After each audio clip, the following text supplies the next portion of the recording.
I said, come over, come on over, you'll say. Good morning, ladies and gentlemen, and welcome to the Town of Portland podcast. And this is our, I guess we'd call it our budget workshop podcast. It is the budget workshop podcast, All right. yes. Fantastic. In the studio here, it is our First Selectman, Mr. Michael Pelton. Hi, Michael. How are you? I'm doing wonderful. How are you? Yeah, not too bad. Not too bad. I'm enjoying retired life, so it's, figuring out what day's today, so. I see the joy in your face. Yes. Anyway, so it was a little bit of a late night last night. So, Yes. Yes. Tell us what's going on in town. So the last couple of weeks has been budget season, and I've done this for 13 years now. Yep. But now that I'm on the other side, Yeah. it made it even more joy-filled. So There you go. So last night we had a great meeting. We went line by line through the budget. Every single department was there.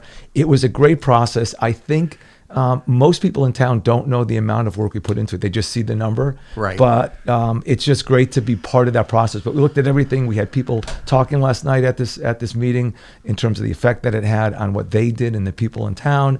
There was discussion about expenditures, firefight, the whole bit. But it was great. It was very inclusive of everything we did, and we have more tonight. Nice. So because the magic continues. Well, I jumped in last night. I was doing podcasts here last night at the studio, and after I finished podcast, I jumped in for a little bit. It seemed like you got some good engagement. We did. We had a full house. I know we had a number of people watching, and I think that's one of the neat things about the last couple of years is with COVID and all, people started paying attention online. So there's a lot more engagement. People are asking me right before I got here, a citizen in town wanted to know something about one particular issue in the schools, and he wanted to engage. I thought that was great. Well, and the nice thing about it with the Zoom thing, people watch it afterwards. Yes. There's a lot of engagement afterwards that, whatever. So which is good. I do the same thing too. I'll try to watch as many of the meetings as I can. I can't watch them all in real time because you got to keep the wife happy. So I know. Well, the same as saying, I understand. happy wife, happy life. Yeah, cheaper to keep her. Yeah, exactly.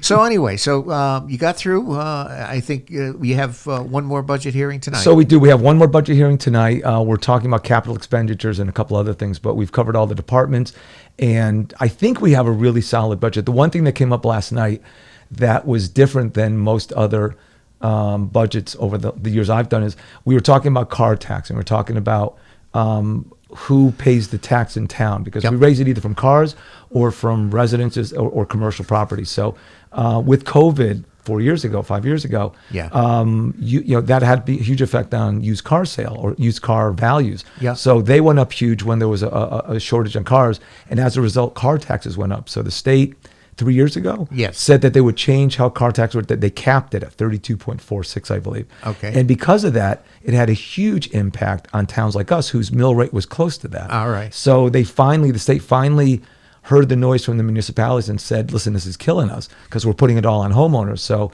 they changed a rule. I think it's House Bill 7067, changed it about a month or so ago. And they said towns like us, if we need some relief for homeowners, are allowed to put some of it back on cars. And I thought that was a really good idea for a lot of reasons. So we talked about it last night. We had our assessor there, Rich Lasky, who discussed it. A lot of good questions, a lot of good engagement. I've been talking to everybody that I can about it, just getting their feeling. And at the end of the day, we voted to do that last night. And I think it'll be better for the town. It spreads out, puts a little more back on the 9,700 cars we have, and takes a little bit of the tax off of the 3,000 plus homes we have.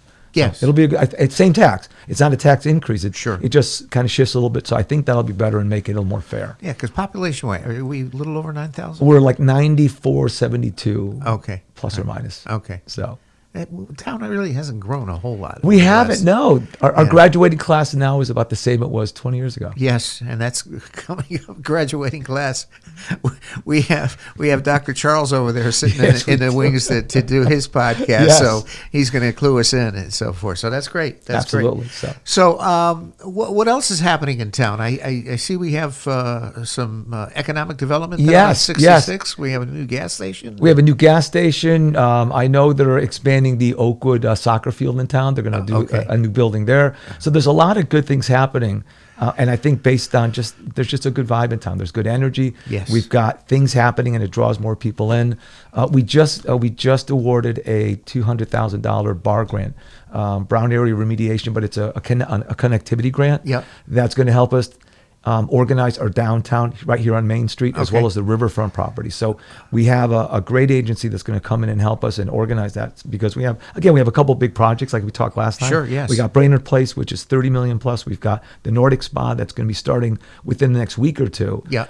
That's 40 million. Yeah. And then between those two, we have so much potential. So Sure, it's yeah. an exciting time. I can't wait. It's a matter of connecting all the dots. Got to pick it all together. Yeah, absolutely, absolutely, and do it right.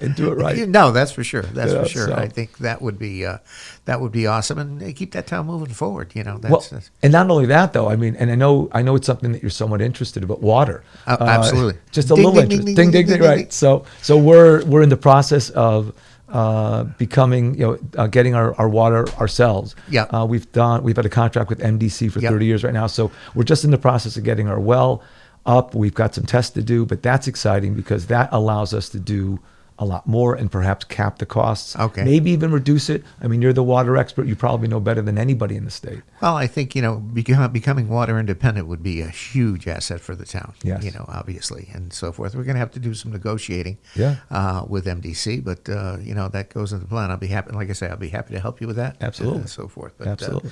That's great. So I guess I'm happy to say that I'm a frequent flyer at Starbucks now.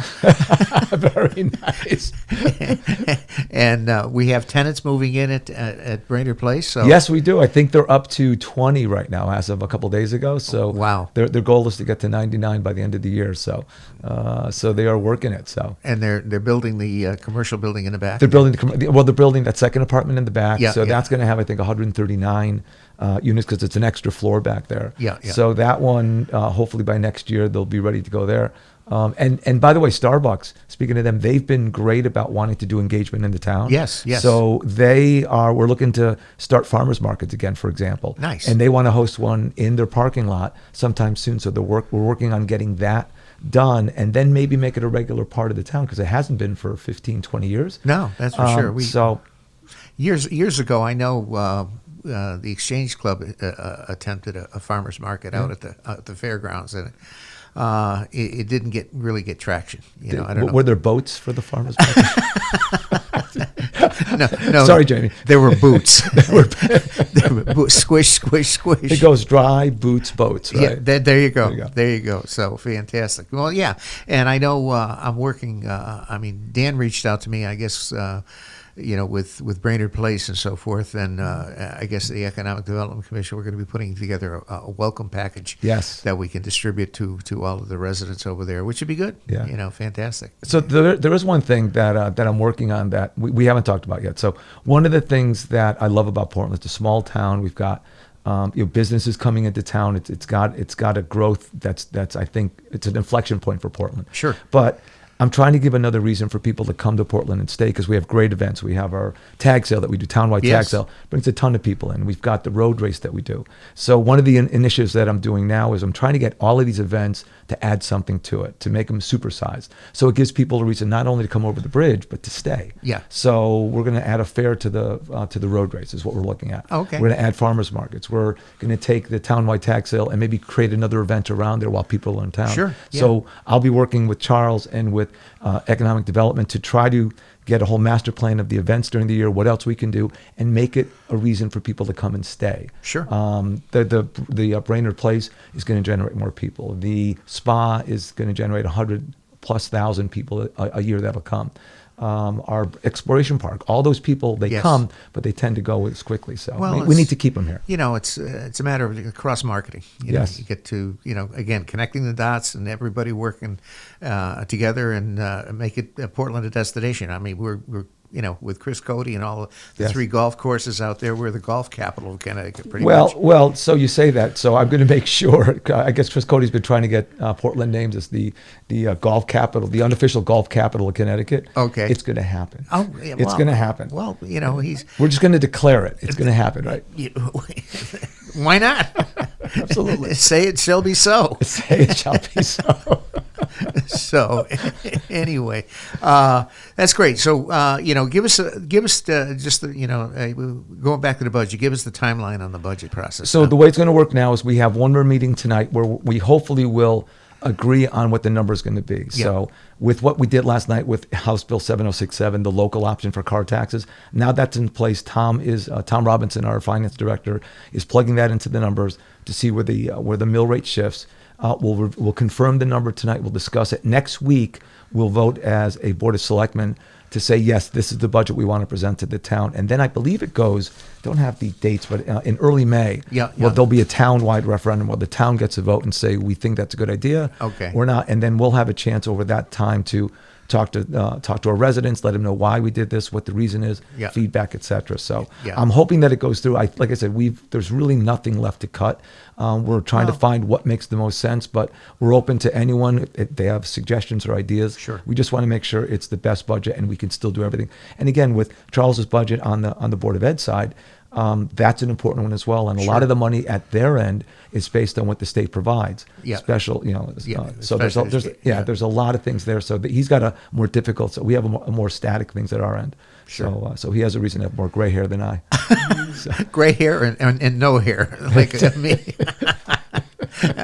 So Oakwood is expanding. Tell us a little bit more about that. So they're in the process. They want to add another field or Yeah. two, and they want to add another building there. But evidently, it's been very successful for them there. Yeah. And they're always crowded. They always have a they're number there of every events. night. The lights are on there every night. Yeah, they are very, very good with what they do. So so they're looking to expand right now. So Dan and our development folks are talking to them and trying to get that speeded along. So Well, that's good. And obviously the recreation park is getting hammered with use. Yes. I mean, that was a great investment for the town. the one thing I heard last night was from Parks and Rec was that they could use more space. Yes. They would love to have more fields, maybe more place to do stuff because they have. I mean, people in town want to do activities. They want Sure. to get their kids getting out doing dancing, whatever it is, karate. Yeah. So whatever they can find. So it's something that we're looking at as well, and that's one of the things that the school committees are looking at in terms of, if a school closes, what's going to happen? How do you make sure it makes sense for that? So we're trying to think of everything. We're trying to make it holistic,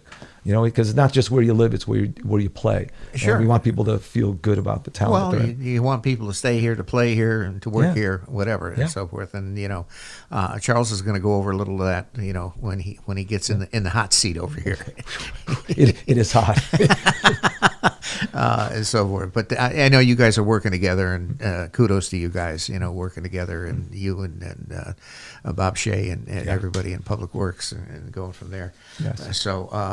Anyway, other initiatives in town that you want to bring to light here? Trying to think what else we have. I mean, we're trying to make it more business friendly. So all the initiatives right now are geared toward getting how we bring new business in town streamlined. Yeah. So a lot of it's behind the scenes stuff, but there's certain towns that are easier to do business with. Yes. And we want to be one of those towns, and we do it really, really well, but we're going to see if we can even do it better. Yeah. So there's a lot of behind the scenes things right now to make things work better. Well, that's good. So, We're we're working on it. for sure. Yeah, we're having a little work done at the town hall. We got some replacing some roof, and we're Yes. taking some chimneys down and Yeah. so forth. So Yeah. that's coming along. Tell us what prompted that. So Besides leaks. Yeah, always leaks. So leaks on both of them, and they were also structurally not sound. So we risk it falling on people. You don't want bricks falling from 30 feet. That's a bad idea. So they took it down carefully, one brick at a time. Yeah. Much to the dismay of people in the town hall. Yeah. On the second floor, which is near Tom's office. So, Yes, yeah. So he enjoyed the noise for the 3 weeks. Yes. As you could imagine. But yeah, so they took that down. But we did have, surprisingly, we had probably a dozen people that either called me or texted me or emailed me saying, "Hey, what's going on at the town hall?" So people pay attention. Oh, yeah. I am not. I guess I'm surprised by that, but Well, people pay attention. It's the type of thing that they do pay attention. They see it, right? Want to know it's, what's going on. I went into Tom's office. I said, "Tom, I said, can I borrow that man lift over there to clean my gutters?" You didn't get a yes, did you? No. I did not. He just looked at me, and that no button that he has Yeah. pressed on a debt. No, Yeah. for the last time. No. I'm trying to take that away. He'll fight me to the death on that. Well, you got to give him the that was easy, but Absolutely. so forth.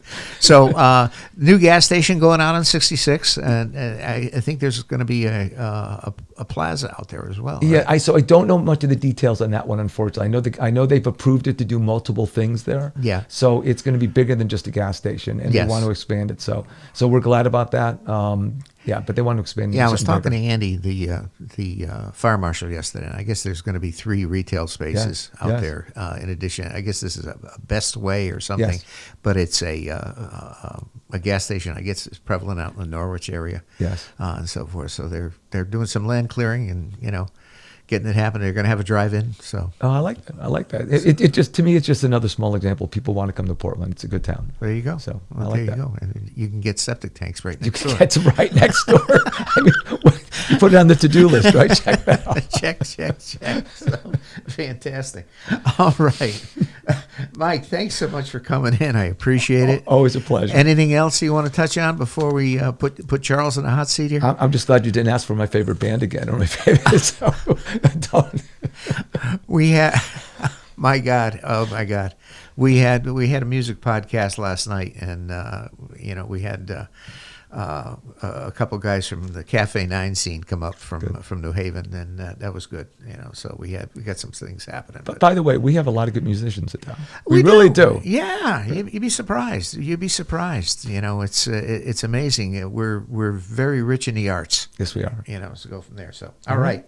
Mr. Mike Pelton's in the house, and that concludes this episode of the Town of Portland podcast, and this is our, I guess what you would say, our budget edition, and so forth. So if you have any questions, they're going to doing a public hearing. Call Mike, tell him, that everything is going the way it should go. I like that. And go Please. from there. And when you do go into the office, bring him some candy corn, because Please do. be all set. All right, Mike. Thanks so much. Thank you very much. All Dave. right. That is all for this episode. And I said,